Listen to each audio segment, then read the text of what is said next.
one day you gon' make them. Come on. I got a little story for all the youths and nowadays. It really not be easy, but I got to let you know. So good, so hard to be. May the powers that be grant us all that there is for us to have fruitful discussions here today and to give recommendations that will make a difference as we go along. I must start by saying that a nation does not undertake any investment that is more important than the education of its youth. For that country to live in prosperity and for perpetuity. This report, I promise you, is going to go to the powers that be in Sierra Leone. And any non-profit organization that promises that a legitimate non-profit organization, not just those that are out there to make money, those that will promise to help, to use this report to help Sierra Leone, this report will go to them. With Sierra Leone in the center of the universe. All right.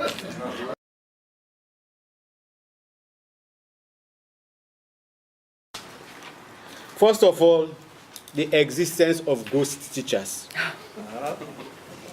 It has been a problem.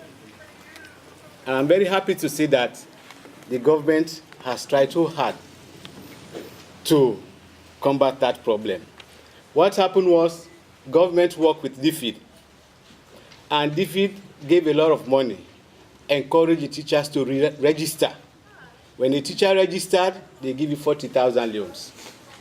So nearly all the teachers, the existing teachers, the live teachers registered. So that issue has been addressed. And the second issue was government created a paying team. Okay? And that paying team, they never informed the head teachers who paid salaries to teachers. So they were taken by surprise. When the vouchers were prepared, the government made an announcement. Don't give salaries. Our paying team is going to follow you in all the regions. And they made an announcement. All the teachers assembled in the schools. So when they call the name, you don't go to the head teacher. You go to the government paying team. Then at the end of the day, you see the quantum of money that the head teachers and some education authorities were collecting. So I'm happy to say that that one has been handled very well. We have Francis Nicole. Can you come to the podium? He came here as the first and only African principal in the Washington, D.C. system. Give him a hand for that, all right? Because teaching and learning. That's what schools are intended for. And the three components of the educational process are the students. The student should be central in the process. The primacy of the student should be the determinant of the totality of the educational process.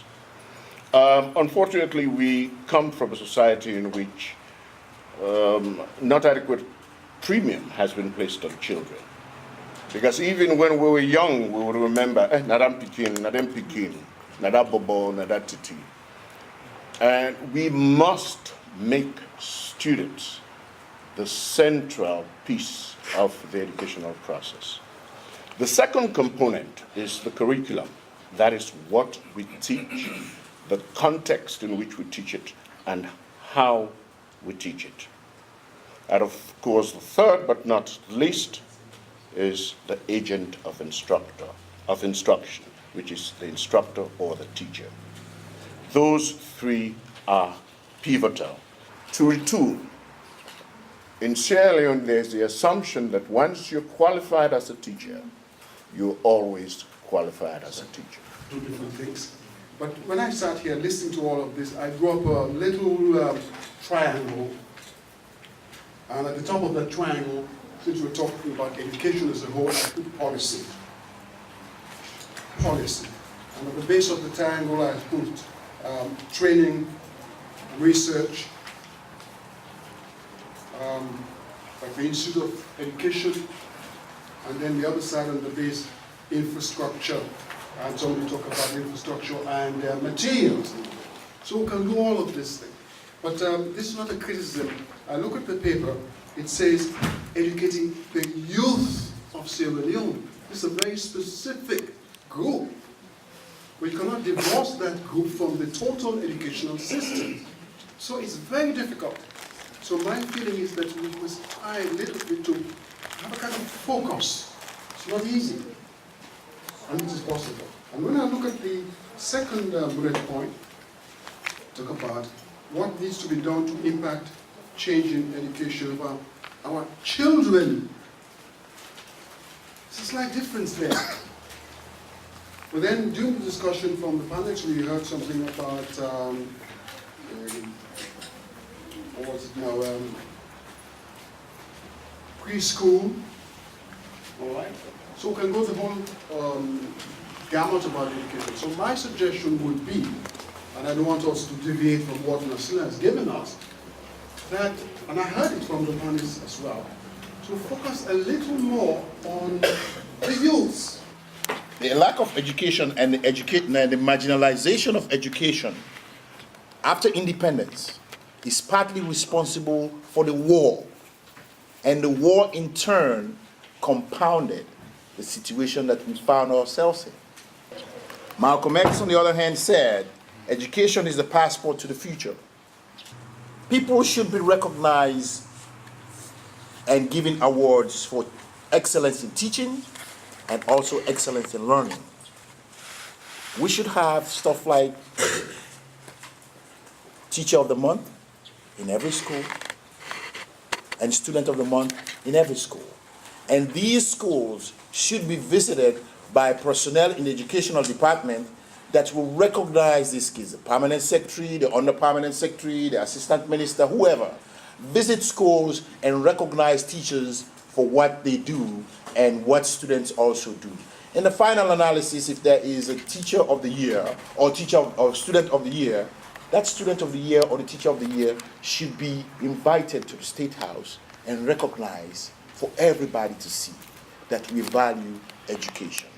I'm going to retire in June at age 73 so that I can devote the rest of my life to getting this project up and running. So I feel like I'm a Sierra Leonean, and I'll give you the words that I learned as a child. Around the globe, we share the sun, the moon, and the stars. We are one family. And I'm part of your family, and you're part of my family, and my family reminds me of that regularly, because we're all in this thing together. And when I'm in Sierra Leone, I spend most of my time in Lunsar, Makeni, Kano, Pujon, with people who are desperate for our continued love and our help and our ways of giving them opportunities. How many adults do you think there are in Sierra Leone? That's from age 18 up. How many adults do you think out of that almost 6 million population are 18 or over? Give me an idea. 3 million? 2.5 million? It's 3 billion and above, because the youthful population in our country. That's right. Yes. So 3 million people. How many of them can read and write? 21%.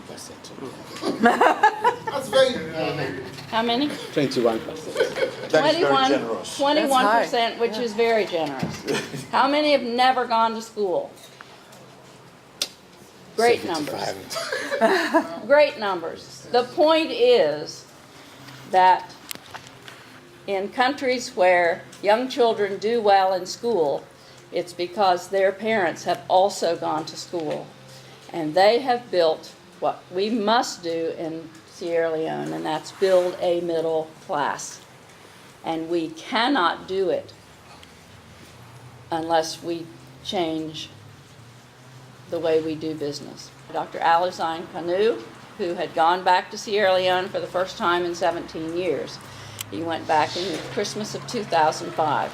Came to my office because he'd been in the doctoral program that I was then directing and said, would you please build a community college in Sierra Leone so that people can have the kinds of opportunities that we have in the United States. So that's where that came from.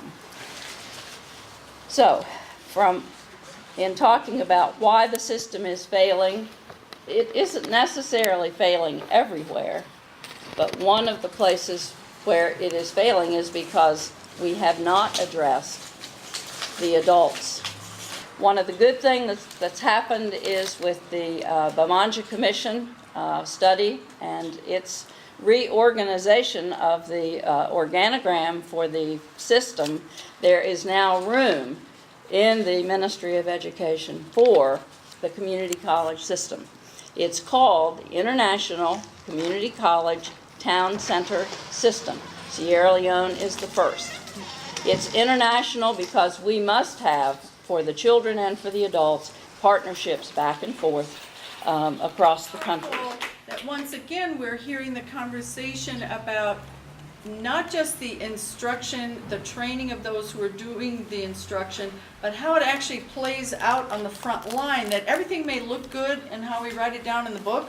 I may have all the directions exactly how it's supposed to be, but then when I'm out in the field, it may be entirely different. I thought it was interesting, the point also of not requiring additional training and skills, which those of us who work in education in the U.S. know is so critical and such an instrumental part of what we have to do all the time, is that additional training to keep up to date, and the application that it's not just knowledge, but the skills.